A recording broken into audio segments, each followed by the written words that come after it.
नमस्कार मित्रों, मैं फार्मासिस्ट दीपक मौर्य आपको एक नई औषधि के बारे में जानकारी देना चाहता हूं। ऐसी औषधि जो आपकी सेहत के लिए बहुत ही बेहतर है।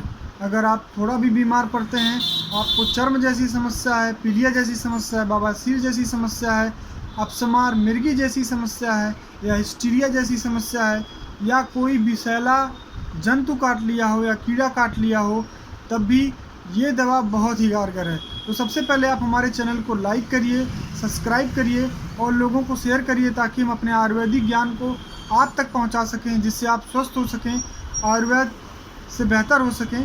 तो आइए उस औषधि के बारे में बताते हैं जो आपके बहुत सी बीमारियों में काम आती है, जिसका नाम कासमर्द है। आप इस पौधे को देख सकते हैं।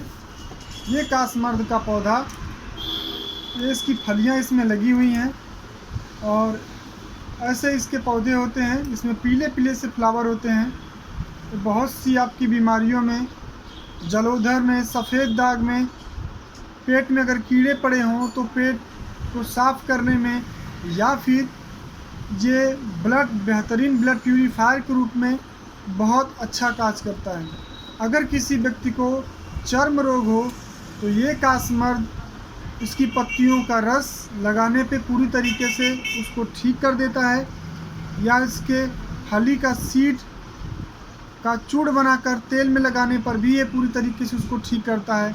इसका आप काढ़ा ले सकते हैं। इसकी पत्तियों का काढ़ा लीजिए और इसके पंचांग का, इसके मूल का भी काढ़ा ले सकते हैं, लेकिन आपको एक निश्चित मात्रा में लेना है। ये थोड़ा सा विषैला होता है, कभी कभी किसी किसी को नुकसान करता है, लेकिन इसकी हरी फलियाँ ज़्यादा विषधर होती हैं, तो इसकी हरी फली नहीं यूज करना है। आपको सूखी हुई फली के सीड को यूज करना है। इसको कॉफ़ी वीट के नाम से जाना जाता है, सेना वीट के नाम से जाना जाता है। सेना ओरिएंटलिस इसका साइंटिफिक नेम है। तो आइए शुरू करते हैं। आपको बताते हैं कौन कौन सी बीमारियों में किस कदर और चमत्कारिक फ़ायदे करते हैं। तो सबसे पहले मिर्गी के बारे में जानिए। मिर्गी क्यों आती है, अगर मिर्गी आने के बाद क्या करना चाहिए। अगर किसी व्यक्ति को मिर्गी आती है तो उसकी जो तरंगे होती हैं, ब्रेन को मैसेज अच्छे से नहीं पहुंच पाता। इस वजह से किसी पेशेंट को मिर्गी या एपिलेप्सी या अपस्मार या हिस्टीरिया जैसी बीमारी हो जाती हैं, हार्मोन्स कुछ डिस्टर्ब हो जाते हैं। तो अगर किसी को मिर्गी जैसी समस्या आ रही है तो आप कहीं भी इसके फूल को पा जाएं तो फूल को तोड़ के मसल्स कर, उसे रगड़ कर उसके नाक में सूंघा दीजिए। उस फूल को रगड़ कर उसके नाक में सूंघाएंगे तो उसे तुरंत जल्दी से जल्दी मिर्गी वाले आदमी को होश आ जाएगा। वो पूरी तरीके से जल्दी ठीक हो जाएगा। अगर किसी को हिस्टीरिया की समस्या हो तो इस पौधे के मूल को यानी पंचांग को आप काढ़ा बनाकर पिलाइए, तब भी वो पूरी तरीके से ठीक हो जाएगा। अगर आपको खांसी या काश जैसी समस्या है तो इसके सीड को निकालिए, उसका चूर्ण बनाइए, 1 से 2 ग्राम शहद में लेने के बाद मिलाने के बाद पिलाइए या खिलाइए बच्चे को, तुरंत आराम हो जाएगा। और अगर आपको खांसी आ रही है तो आप इसका पत्तियों का रस भी शहद के साथ ले सकते हैं। इसके साथ साथ अगर आपके पेशाब में जलन है, पेशाब में जलन होने के बाद आप इसके मूल का काढ़ा बनाइए, यानी पंचांग का काढ़ा बनाइए, 2 से 3 बार लीजिए। पेशाब पूरा खुल के आएगी, पेशाब में कोई रुकावट नहीं होगी, जलोदर जैसी समस्या पूरी तरीके से ठीक और अच्छी हो जाएगी। और अगर आपको कान में दर्द है तब भी आप इसके पत्तियों का रस अगर कान में डालते हैं, हल्का सा गर्म करके दूध हल्का सा मिला करके डालिए, कान दर्द तुरंत बंद हो जाएगा। इसके साथ अपरस में, एक्जिमा में, चर्म रोगों में इसकी पत्ती का रस को अप्लाई करिए। इसकी जड़ों को लाइए, उसको सिरके में रगड़ लीजिए या फिर नींबू के रस में रगड़ लीजिए, फिर उसको अपरस वाली जगह पे या सोरासिस वाली जगह पर अप्लाई करिए। अपरस और सोरासिस जड़ से ख़त्म हो जाता है। और किसी को विषैला कीड़ा काट लिया हो, ततैया काट लिया हो, ये बहुत ही लाभकारी है। इसकी पत्तियों का रस लगाइए, इसके पत्तियों का काढ़ा पिलाइए, उसका विष उतर जाएगा, उसको पूरा आराम हो जाएगा। अगर किसी को बिच्छू काट ले तो इसकी जड़ को तोड़ करके अपने मुंह में ले लीजिए। मुंह में लेने के बाद जिस व्यक्ति को काटा हो बिच्छू, उसके कान में फूंकिए और उसको इसका काढ़ा पिलाइए। बिच्छू का जो डंस है, जो विष है, वो कुछ ही देर में उतर जाएगा। बिच्छू काटे वाले आदमियों को पूरी तरीके से आराम हो जाएगा।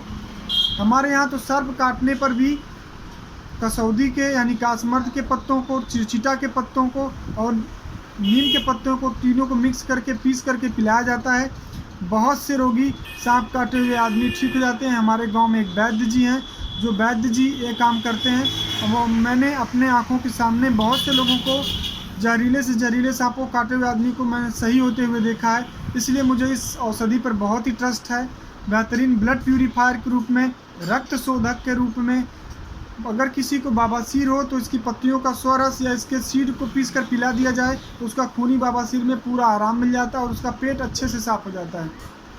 अगर आपको पीलिया है तो इसके पत्तियों को रस निकालिए, 4 से 5 ग्राम 10 ग्राम पत्तियां ले लीजिए, काली मिर्च के साथ पीस लीजिए। पीसने के बाद इसको पीजिए, पीलिया जड़ से मिट जाएगा। अगर आपको प्रसव में समस्या हो रही हो, प्रसव जल्दी से जल्दी नहीं हो रहा है, काफ़ी पेन हो रहा है, तो इसकी पत्तियों का अगर आप स्वरस पिला देते हैं तो प्रसव आसानी से हो जाएगा और प्रसूता को बहुत जल्दी आराम मिल जाएगा। और आपको अगर चर्म रोग है तो इसका काढ़ा लीजिए, विपर्स में, दाद में, खाज में, खुजली में, हर तरीके से ये बहुत उपयोगी है। अगर उल्टी हो रही है तो इसके पत्तों का स्वरस शहद के साथ पिलाइए, तभी वोमिटिंग बंद हो जाता है। इसका आप पंचांग लीजिए, इसके पत्तियों का सिर्फ रस लीजिए, इसकी जड़ का चूर्ण लीजिए। ये हर प्रकार से इसका जो पुष्प है, ये पूरा पौधा मेडिसिनल है, काफ़ी अच्छा है। आपको सावधानी से किसी फार्मासिस्ट या किसी डॉक्टर की सलाह से आपको लेना है, एक निश्चित डोज लेना है ताकि आप सही और अच्छे हो सकें। इसी के साथ साथ पेशाब जैसी समस्या, बवासीर जैसी समस्या, चर्म रोगों जैसी समस्या, अगर बिच्छू या कोई विषैला कीड़ा काटने जैसी समस्या में ये बहुत ही अच्छा है। आप इसको यूज करिए, स्वस्थ रहिए, मुस्कुराते रहिए। अगर किसी को सफ़ेद दाग हो तब भी आप इसके पत्तियों को मूली के बीज के साथ इसकी पत्तियों को सीड को या इसके सीड को पीस करके सफ़ेद दाग पर अप्लाई करिए। सफ़ेद दाग पूरी तरीके से ठीक हो जाएगी, आप स्वस्थ हो जाएंगे। तो इसको लाइए, या आपके घर के आसपास इर्द गिर्द पाया जाता है, आप इसको आसानी से पहचान लीजिए। ये इसकी फली लगी होती है, इसमें पीले पीले फ्लावर, बरसात के मौसम में बहुत ही प्यारा प्लांट लगता है। बहुत ही सॉफ्ट पत्तियाँ इसकी आप देख सकते हैं, आसानी से पहचान लीजिए। बहुत से बीमारियों में बहुत ही कारगर है ये औषधि। आपके घर के आसपास बगीचों में आसानी से मिल जाएगी। और लाइए, आप इसको यूज करिए। अगर आपको खून साफ करना हो तो इसकी पत्तियों को सुखा करके चूर्ण बना लीजिए। एक चम्मच अगर आप पर डे लेते हैं तो शहद के साथ या फिर गर्म पानी में डाल करके, तो आपका ब्लड पूरी तरीके से साफ हो जाएगा। ये औषधि पित्त शामक है और कफ शामक है, यानी कि काश संबंधी, कफ और खांसी संबंधी हर समस्या के लिए इसकी पत्ती, इसका सीड बहुत ही कारगर है। और अगर आपका पित्त बड़ा हो, पेट सही नहीं हो, पीलिया जैसी कोई समस्या हो तो उसमें भी बहुत कारगर है। एक चमत्कारिक औषधि है। हमारा वीडियो अच्छा लगे तो लाइक करिए, सब्सक्राइब करिए, लोगों को शेयर करिए ताकि हम आयुर्वेदिक ज्ञान को आप तक पहुंचा सकें। आप सुखी रहें, अच्छा रहें। धन्यवाद, नमस्कार।